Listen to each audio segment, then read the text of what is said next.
selamat pagi semuanya. Tentu kita di sini sudah tidak asing lagi dengan kata komunikator. Komunikator itu adalah pihak yang mengirimkan pesan kepada penerima atau komunikan. Komunikator adalah kunci agar pesan tersampaikan dan dipahami oleh komunikan. Seorang komunikator tidak hanya berperan dalam menyampaikan pesan kepada penerima, namun juga memberikan tanggapan serta menjawab pertanyaan dan masukan yang disampaikan oleh penerima dan publik yang terkena dampak dari proses komunikasi yang berlangsung, baik secara langsung maupun tidak langsung. Lalu seberapa pentingkah komunikator dalam komunikasi? Nah, pada hari ini saya Tasya Tinambo dengan NIM 21 2020 110 akan mempresentasikan tentang peran komunikator dalam komunikasi. Peran komunikator. Efektif komunikasi tidak hanya ditentukan oleh kemampuan komunikasi, tapi juga oleh komunikator. Maksudnya adalah komunikator merupakan kunci agar pesan tersampaikan dan dipahami oleh komunikan. Komunikator juga memiliki tanggung jawab tertentu pada audiens, baik untuk kepentingan pribadi atau profesional. Menjadi komunikator adalah aktivitas yang pasti harus dilakukan seseorang. Jadi, fungsi komunikator adalah untuk membuat komunikan menjadi tahu, berubah sikap, pendapat, atau perilakunya dengan menyampaikan pesan. Etos komunikator. Karakter komunikator disebut juga dengan etos. Menurut salah satu pakar komunikasi, kemampuan komunikator sangat dipengaruhi oleh etos dan sikap komunikator itu sendiri. Etos adalah nilai diri seseorang yang merupakan paduan dari kognisi, afeksi, dan konasi. Kognisi adalah proses memahami dengan pikiran, afeksi adalah proses yang ditimbulkan akibat rangsangan atau stimulus dari luar, dan konasi adalah aspek psikologis yang berkaitan dengan upaya atau perjuangan. Jadi, informasi atau pesan yang disampaikan komunikator dikatakan efektif bila terjadi proses psikologis yang sama antara komunikator dengan penerima. Dengan kata lain, informasi atau pesan yang disampaikan komunikator itu sefrekuensi atau in tune. Situasi komunikatif seperti itu terjadi bila terdapat etos pada diri komunikator. Faktor-faktor etos. Etos tidak timbul pada diri seseorang dengan sendirinya, tetapi perlu proses latihan dan pembelajaran serta pengalaman. Ada beberapa faktor yang mendukung terbentuknya etos seorang komunikator. Yang pertama, persiapan. Persiapan adalah mutlak.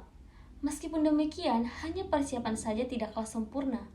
Komunikator harus memperlihatkan kepada komunikan bahwa ia telah melakukan persiapan. Ia harus menyajikan argumennya sehingga jelas bagi komunikan bahwa ia telah mempelajari problemnya dengan saksama, bahwa ia telah memahami bahannya dengan teliti, dan bahwa ia telah berpengalaman dalam semua hal yang bersangkutan dan problema yang dibahas. Referensi yang terpilih dengan baik dan saksama bagi latar belakang problema, penanganan setiap tahap problema secara ilmiah, referensi dan jelas dan terpercaya bagi sumber bahan dan kemampuan untuk segera dapat membedakan antara argumen yang penting dan kurang penting, ini semua akan membantu komunikator menunjukkan kepada komunikan bahwa ia melakukan persiapan. Sang komunikator harus menunjukkan kepercayaan mengenai persiapan ini bukan saja sewaktu ia berbicara, tetapi juga dalam tingkah lakunya sebelum dan sesudah ia berbicara. Yang kedua, kesungguhan. Komunikator yang sungguh-sungguh akan menimbulkan kepercayaan daripada komunikator yang tidak demikian. Maksudnya adalah seorang komunikator harus menangani subjeknya, audiensnya, dan peristiwanya dengan kesungguhan yang memadai. Yang ketiga, ketulusan. Seorang komunikator harus membawakan kesan kepada audiens bahwa ia orangnya yang tulus hatinya dalam pikiran dan perbuatan. Ia harus berhati-hati untuk menghindarkan kata-kata yang membawa audiens ke arah kecurigaan akan ketidaktulusannya. Yang keempat, kepercayaan. Seorang komunikator harus senantiasa memancarkan kepastian. Selamanya ia harus muncul dengan penguasaan diri dan situasi secara sempurna. Cara satu-satunya untuk itu ialah melakukan persiapan secara menyeluruh untuk segala situasi. Yang kelima, ketenangan. Para penerima akan cenderung untuk lebih mempercayai pembicara yang tenang, yang santai dalam situasi sosial di sekitarnya, dan yang mempunyai kesadaran akan keramahan yang memadai bagi peristiwa sekitarnya. Jadi, tenang dalam segala situasi merupakan hal yang penting. Yang keenam, keramahan.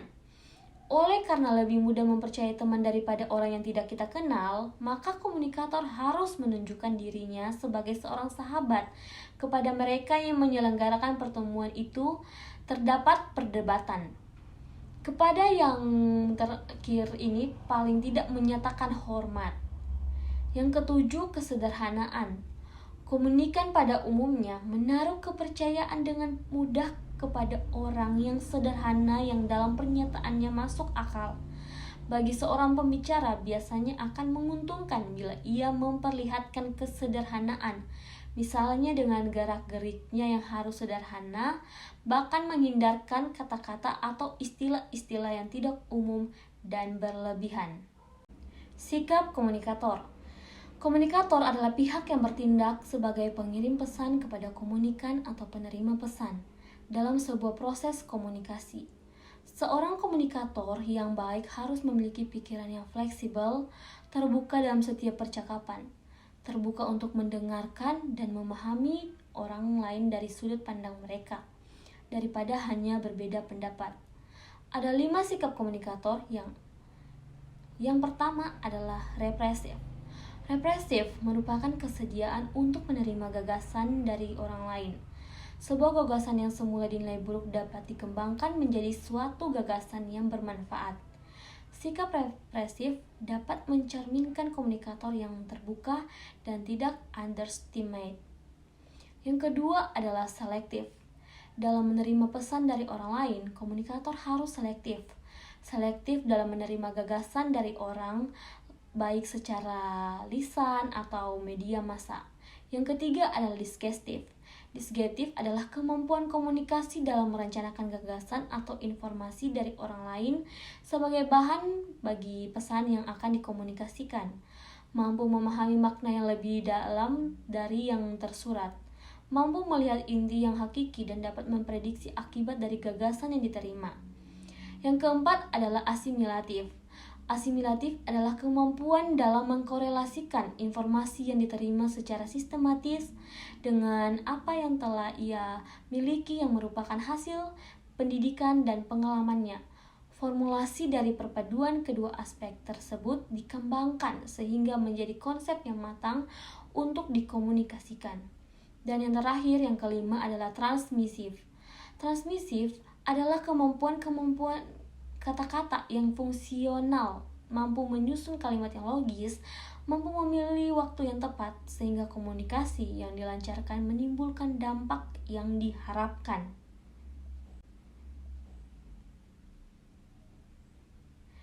Baik, presentasi saya sudah mencapai bagian akhir.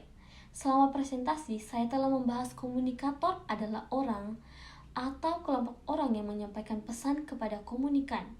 Istilah komunikator pasti sudah tak asing lagi dalam dunia komunikasi. Secara sederhana, komunikator adalah orang atau pihak yang menyampaikan pesan. Komunikasi yang efektif dapat membantu hubungan pribadi dan profesional berfungsi lebih kooperatif dan produktif. Efektivitas komunikator dinilai ketika ia menyampaikan pesan secara menyeluruh dan menerima serta responsif terhadap masukan orang lain. Komunikator yang baik adalah komunikator yang berbicara dengan jelas, langsung dan menggunakan bahasa yang mudah dipahami. Untuk itu, sebelum presentasi ini saya tutup, saya ada sedikit pantun. Siang-siang pergi ke sana. Sekian presentasi dari saya, semoga bermanfaat. Terima kasih.